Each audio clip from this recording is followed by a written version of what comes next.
What's going on, guys? Corrosive Bullet here, and today we are going to be doing the full list breakdown of Set 5 Fusion World. Starting with today, we're going to be going over the red archetype. Been waiting a while for this card list to drop. Thank God it's finally here, because if we were going to have to go through 1 or 2 more days of just IRL alt arts, I was going to lose my mind. So I'm ready to do some play testing after we see what all these decks do, and it's going to be a lot of fun. So let's get into it. So we're going to start with red, who is the Super Saiyan Daima Goku.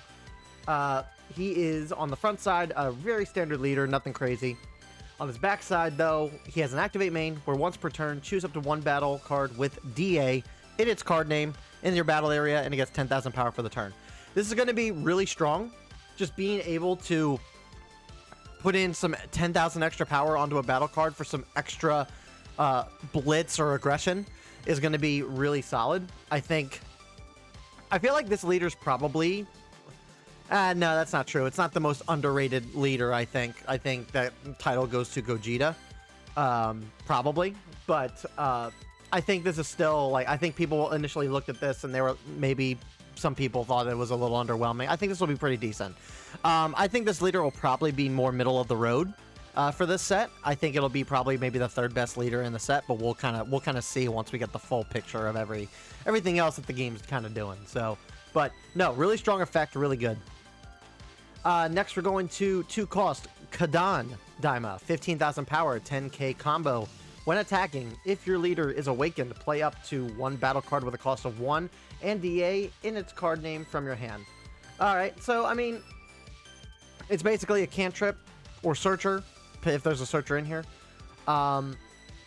There's like the 1 cost pansy that you can play as well. I think that's more or less what this is meant to kind of do, is to play like pansy and stuff. But it's still a 25k leader if you use the leader effect. So, I mean, that's something. And combo power is never a bad thing. Alright, then we got a vanilla Master Roshi Mini. That's awesome. I like that. Then we have a 3 cost, 25k power, 0 combo Kibito Mini, who's a crit, and then he's a Self-Awakener. Honestly, I feel like this is probably a little underwhelming. I mean, Self-Awakening is good, crit is good, but did he really need to be 0 combo? I mean, I guess with the leader effect, he's going to be 35k crit for 3 energy. But in that case, I probably would have been fine with him being a 20k power, 5k card. I don't know. It's interesting. It's interesting.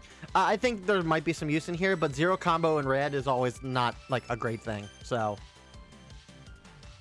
then we got a Glorio Daima, 1 cost, 15k power, 10k combo. Vanilla, can be played off the Kadan, which is nice. So that's pretty cool. And we're getting more Daima-esque support. Speaking of Glorio, SR Glorio, 4 cost, 25k power, 0 combo. On play, if your leader is awakened, your opponent's leader gets minus 5,000 power for the turn. And then when attacking, once per turn, if your leader has DA in its name, switch this card to active mode. So with the leader effect, this guy is going to be 35,000. Really strong. Plus, he's minusing your opponent's leader by 5,000. If we look at it from the awakened perspective, and our opponent is... Let's look at it this way.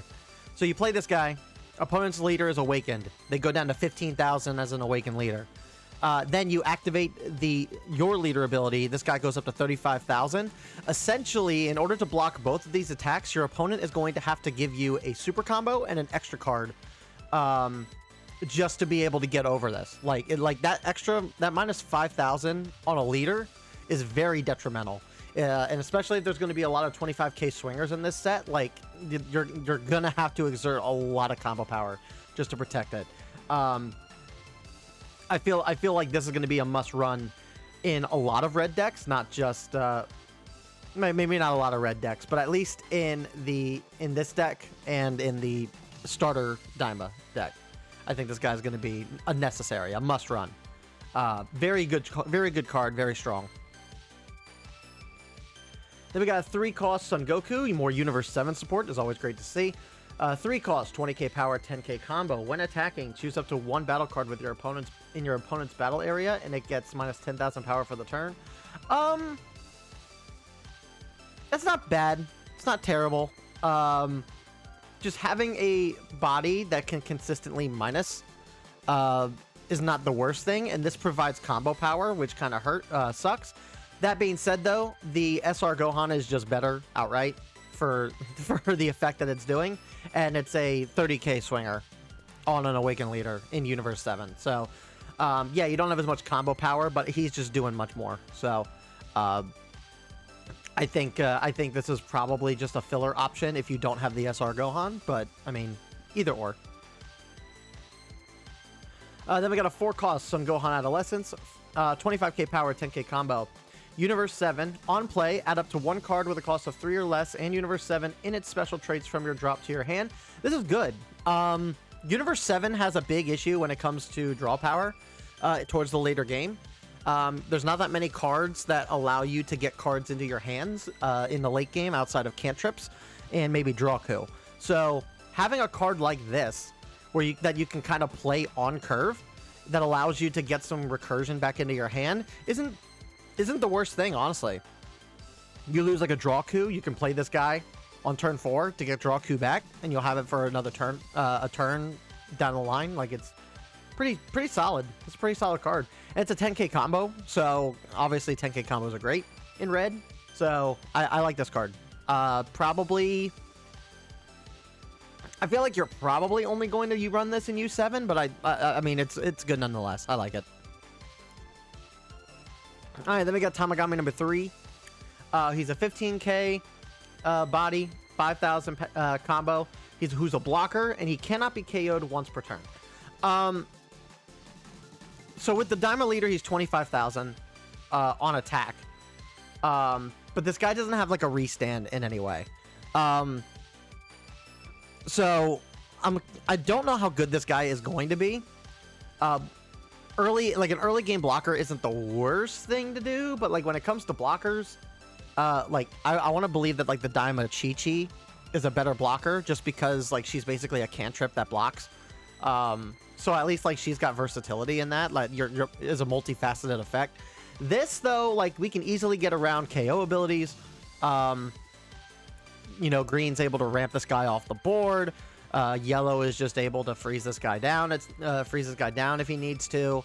And obviously the Frieza, the new Frieza Secret Rare is able to just completely remove him off the board or put him in the drop. So blue bottom decks are bounces to hand. Black can bounce back to hand. This is not an amazing card. This isn't that great. Now, I mean, can't be KO'd once per turn would be fine, but you know what would probably make this card a little bit better is if he restand once per turn too. Like if they made this guy a 0 combo, and then they allowed this guy to like go back to active once per turn, so you can facilitate double blocks, then yeah, I would say this guy's probably a bit better. But just off the face value, with just being a blocker and just not being KO'd, I think this guy's a little underwhelming. I think he could have been a little better. Then we got a 2-cost TN, more Universe 7 power. He's a Self-Awakener, 15k power, 10k combo. And this card, in a battle, gets a 5,000 power on your opponent's turn. So in Universe 7, what's nice about this is that he is permanently 20k on an Awakened Leader. So that's pretty good. And then he's a Self-Awakener, which I think Universe 7 probably needs some better options.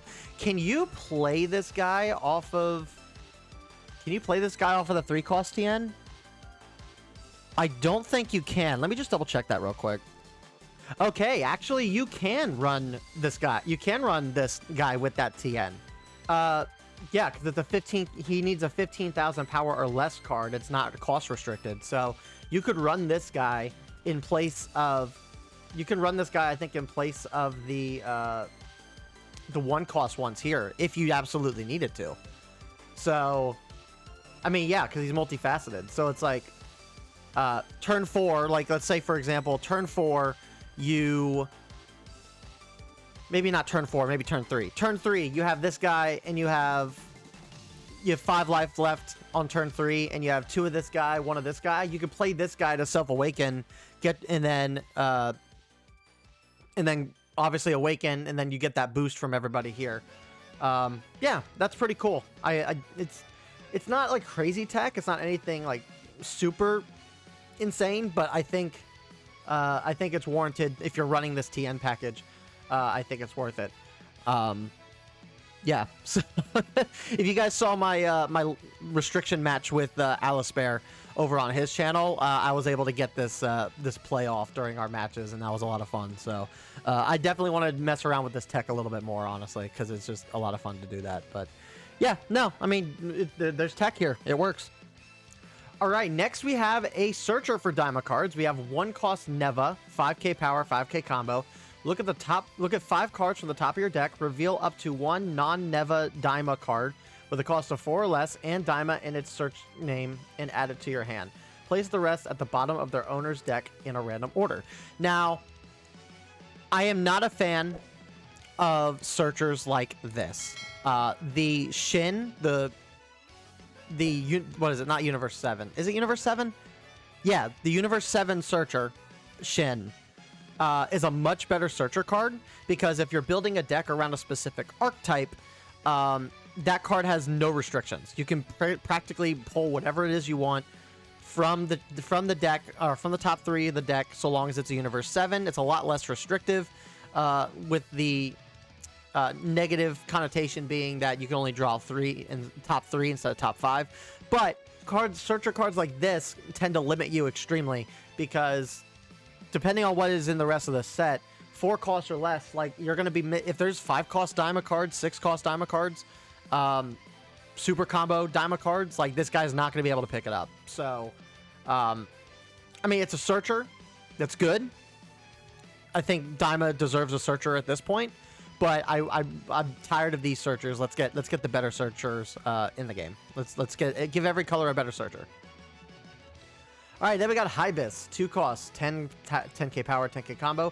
Choose up to 1 battle card with 15,000 power or less in the opponent's battle area and KO it. For 2 costs, this isn't terrible.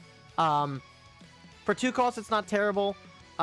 Being able to hit at a power level that's greater than his at the cost that he is, I think is fine. Plus, with the leader ability, he could be a 20k swinger if need be. So, honestly, Hibis isn't terrible. Could be better, sure. I'd rather it be 15k than 2k, but it is what it is. They're probably taking the leader ability into account with this. Then we got a 1 cost Pansy, so this can be played off the Kadan as well. 1 cost, 15k power, 5k combo. If your leader is awakened, this card in a battle area gets 5,000 power.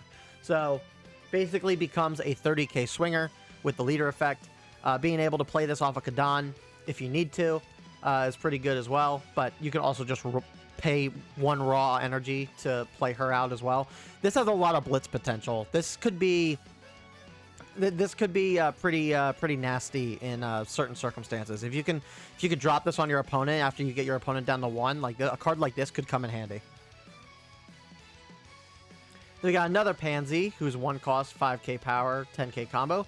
Choose up to 1 of your leaders or up to 1 battle card, both with Daima in their card name and in your battle area, and it gets 5,000 power for the turn.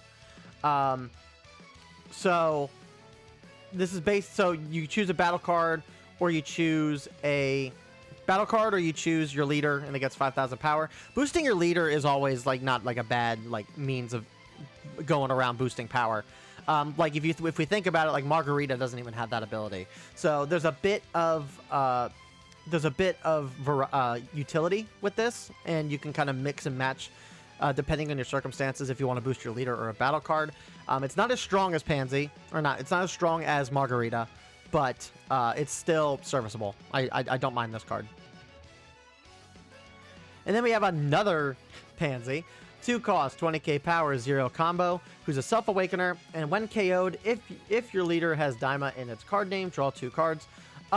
So this gives, so we obviously have like the 4 cost Topo, which got no play going into set 3. It was set 3, I think. The God Destruction Topo. So his whole thing was you were able to like KO something on your opponent's board, and then if he gets KO'd, you draw 2 cards. There's a bit more utility with this card than there is with the God of Destruction Topo card, mainly due to the fact that she's a Self-Awakener. So, she's a Self-Awakener with a secondary condition of if she gets KO'd, then you draw 2 cards. Likely you're going to play this, and this is going to be your main Self-Awakener. So playing this early probably is going to be a lot better for you than playing it late, because you're kind of forcing your opponent to have to Self-Awaken you. Your opponent doesn't necessarily want to give you 2 cards in hand. And early game removal, unless you're blue, blue is like the only exception.